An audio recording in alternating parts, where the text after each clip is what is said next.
Hello students, good morning to all. In this video we start from the topic the northern plains. ठीक है, आप लोगों को मैंने पहले प्रीवियस वीडियो में मैप में आप लोगों को दिखाया था. मैप पेज नंबर 9 में है. हमारे नॉर्थ ईस्ट में हमारे हिमालयाज सिचुएटेड है. ओके और नॉर्थ ईस्ट के हिमालयाज के जस्ट साउथ में हमारे ये वाला पार्ट जो आता है ये हमारे नॉर्दर्न प्लेन्स होते हैं. As you can see in your map page number 9 में आप देख सकते हैं कि यहाँ पे आपके हिमालयाज दिख रहे हैं और हिमालयाज की रेंज होती है शिवालिक रेंज और हिमालयाज के जस्ट साउथ में आपको नॉर्दर्न प्लेन्स देखने को मिलते हैं. ओके तो पेज नंबर 11 में हम नॉर्दर्न प्लेन्स स्टार्ट करते हैं. The northern plains has been formed by the interplay of 3 rivers system that is Indus, Ganga and the Brahmaputra along with their tributaries. इसका मतलब क्या है स्टूडेंट्स? नॉर्दर्न प्लेन्स हमारे जो है वो हमारी 3 रिवर्स के इंटरप्ले से मिलकर के बनते हैं. That is Ganga, Indus and Brahmaputra. उन 3 मेन रिवर्स के मिलने से उन 3 रिवर्स के इंटरप्ले से मिलकर हमारे नॉर्दर्न प्लेन्स बनते हैं. The plain is formed of alluvial soil और जो हमारी एलुवियल सॉइल होती है उस सॉइल से मिलकर के हमारे ये प्लेन्स बनते हैं. The deposition of aluminium is the vast basin line at the footage of Himalayas over the millions of years. हमारी जो डिपोजिशन होता है हमारे जो एल्यूमिनियम का वो बहुत वास्ट है और बहुत ज़्यादा पुराने समय से लेकर के हमारा ये पीरियड हमारे जो हिमालयाज़ है वहाँ से जो हमारी तेज हिमालयाज़ से जो हमारे पानी बहता है वो बहुत तेज़ होता है और जब वो नॉर्दर्न प्लेन्स में आता है तब वो थोड़ा सा धीरे हो जाता है. बट जब वो तेज़ फ्लो करके आता है तब वो वहाँ से बहुत सारे decomposition of aluminium, silt, clay, sand ये सब लेकर वो आता है. ओके अगर हम बात करें इसके इस एरिया की, नॉर्दर्न प्लेन्स के एरिया की, तो हमारा जो नॉर्दर्न प्लेन्स का एरिया है वो 7 लाख स्क्वायर किलोमीटर है. Underline this, the area of northern plain is 7 lakh square kilometre. अगर हम बात करते हैं उसकी लेंथ की तो वो 2400 किलोमीटर है और अगर हम उसकी विड्थ की बात करते हैं तो इट्स लाइक 240 to 320 किलोमीटर्स. हमारी हाइट क्या है उनकी 2400 किलोमीटर और उसकी विड्थ क्या है students? That is 240 to 320 kilometre. It is a densely populated cyclographic division with a rich soil cover combination with adequate water supply and favorable climate. It is agriculture a productive part of India. That means कि वहाँ की जो density है, वहाँ की जो population है वो काफ़ी ज़्यादा डेंस है, बहुत ज़्यादा है वहाँ की पॉपुलेशन. वहाँ पे बहुत सारे लोग है जस्ट बिकॉज वहाँ पे इतनी डेंस पॉपुलेशन इसलिए है स्टूडेंट्स क्योंकि वहाँ पे एडुकेट वाटर मतलब जितना वाटर उन्हें चाहिए उतना वाटर वहाँ पे सप्लाई हो जाता है. वहाँ का जो क्लाइमेट है वो फेवरेबल है जिसके कारण वाटर, क्लाइमेट और सारी चीज़ें अच्छी, सॉइल फर्टाइल होने के साथ साथ लैंड फर्टाइल, अच्छी लैंड मिलने के कारण वहाँ का जो एग्रीकल्चर है, वहाँ का जो प्रोडक्शन है वो काफ़ी अच्छा होता है. वहाँ की जो फार्मिंग वगैरह है वो बहुत अच्छी होती है. और जैसे मैंने आप लोगों को बताया था कि हमारे आज भी हमारी इंडिया के बहुत सारी पॉपुलेशंस अपने लाइवलीहुड के लिए हमारे एग्रीकल्चर पे डिपेंडेंट है. तो बट ऑब्वियस है कि वहाँ पे एक अच्छा डेंस पॉपुलेशन होगा जस्ट बिकॉज वहाँ पे फेवरेबल क्लाइमेट के साथ वाटर और लैंड भी अवेलेबल है. The rivers coming from northern mountains are involved in depositional work in the lower course due to the gentle slope. The velocity of the decrease which result in the formation of riverine island. Riverine island का मतलब क्या है? देखो जो हमारी reverse हमारी हिमालय से आती हैं वो बहुत स्पीड में आती हैं. जो अपना डिपोजिशनल वर्क करती है दैट इज़ अपने साथ स्लेट, क्ले, सैंड ये सब लेकर के आती हैं.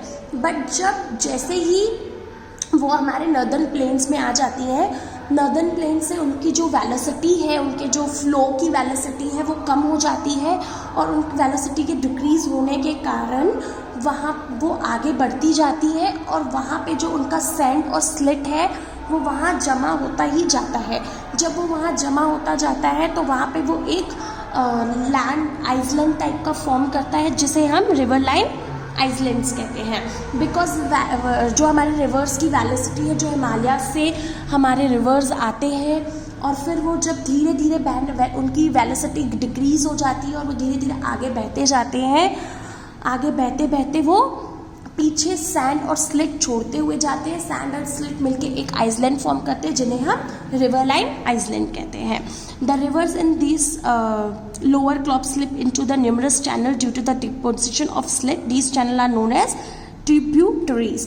दैट मीन्स, अब जैसे मैंने आप लोगों को बताया कि सैंड और स्लिट को पीछे छोड़ते वो रिवर्स अपने प्योर वाटर के साथ आगे बढ़ती जाती है, और वो जब आगे बढ़ती है धीरे धीरे तो वो बहुत सारे चैनल्स में स्प्लिट हो जाती हैं, अगर अलग अलग जगह फैलती हैं, तो उन्हें हम ट्रिब्यूटरीज कहते हैं। बिकॉज वो रिवर्स अब स्प्लिट होके बहुत सारे रिवर्स में कन्वर्ट हो गई, तो उन्हें हम डिस्ट्रिब्यूटरीज कहते हैं।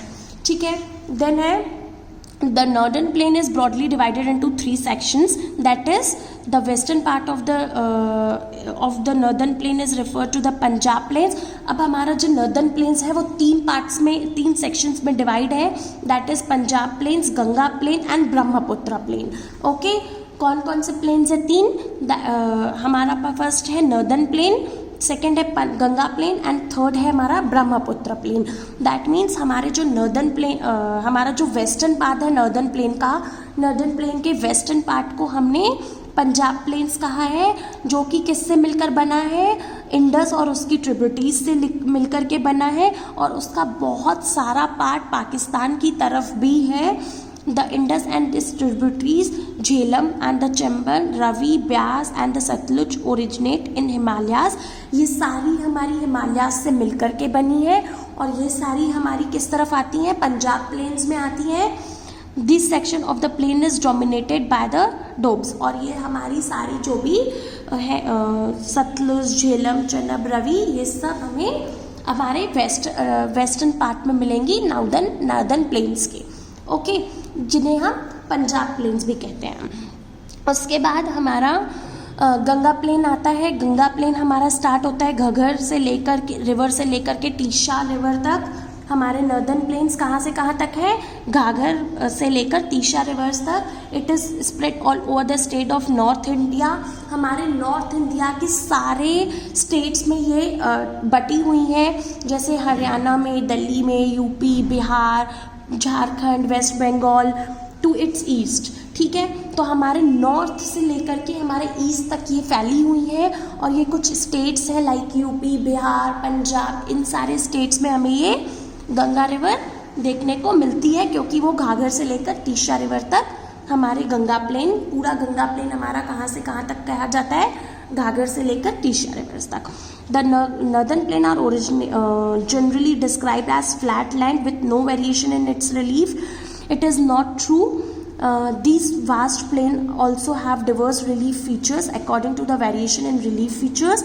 ठीक है, हम नॉर्दर्न प्लेन्स को कैसे जानते हैं? फ्लैट लैंड की तरह, क्योंकि उस पर कोई वेरिएशन नहीं होते, बट ऐसा कुछ भी नहीं है उन प्लेन्स में। ये बहुत वास्ट प्लेन है, तो इनके कुछ डिविजन्स में इनके फीचर्स ऐसे होते हैं जहाँ पे वेरिएशंस होते हैं।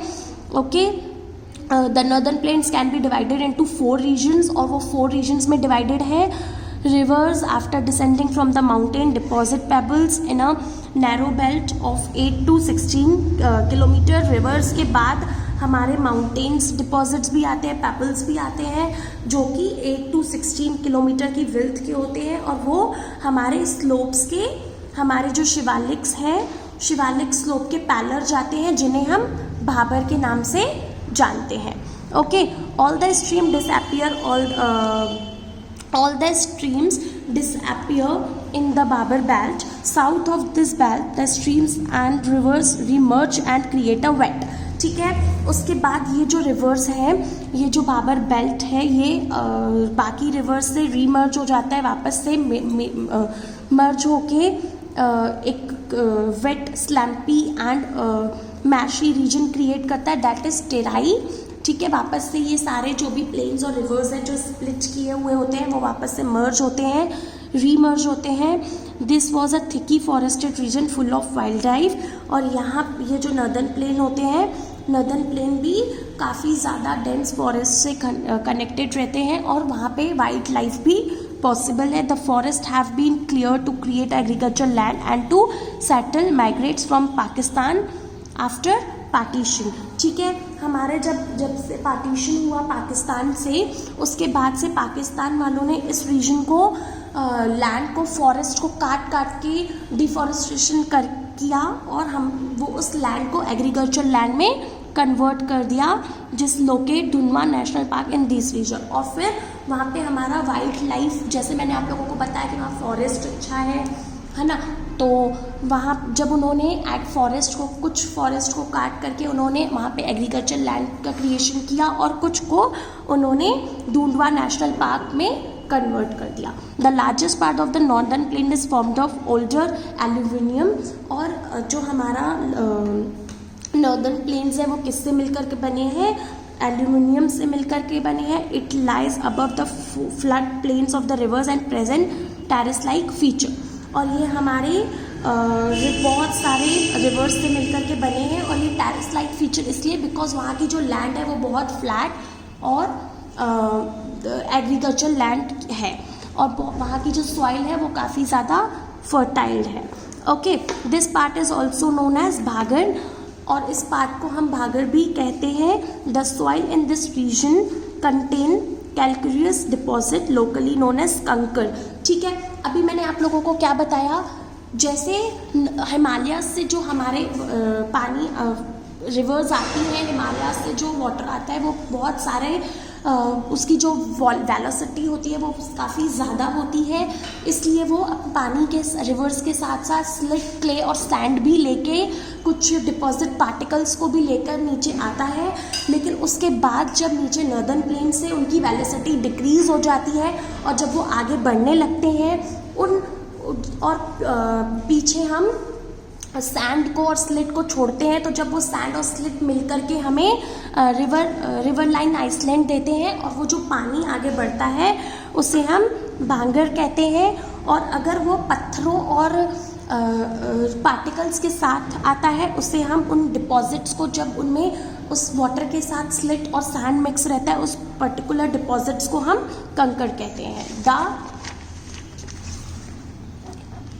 Newer younger deposit of the flood plains are called khadar. मैंने आप लोगों को क्या बताया, जो पुराने ओल्डर डिपॉजिट्स होते हैं जिनमें सैंड स्लिट मिक्स रहता है वो कंकड़ कहलाता है, और जो उन कंकड़ और स्लिट सैंड को पीछे छोड़ के आगे बढ़ता है उसे हम खादर कहते हैं. They are renew almost every year and so are fertile, thus ideal for इंसेक्टिव एग्रीकल्चर. और ये हमारा ऑलमोस्ट हर ईयर रिन्यू होता है और ये जिसके कारण हमें वहाँ पे काफ़ी ज़्यादा इंटेंसिव एग्रीकल्चर क्लाइमेट मिलता है, क्योंकि वहाँ का नॉर्दर्न प्लेन्स का मैंने जैसे आप लोगों को बताया कि वहाँ की लैंड भी बहुत फ्लैट रहती है, वहाँ की सॉइल काफ़ी फर्टाइल रहती है, इसलिए वहाँ पे एग्रीकल्चर भी अच्छा होता है. ओके, तो यहाँ पे हमने अपना नॉर्दर्न प्लेन्स भी ख़त्म किया. नेक्स्ट पेनिनसुलर प्लेट्यू हम नेक्स्ट वीडियो में कवर करेंगे. Thank you.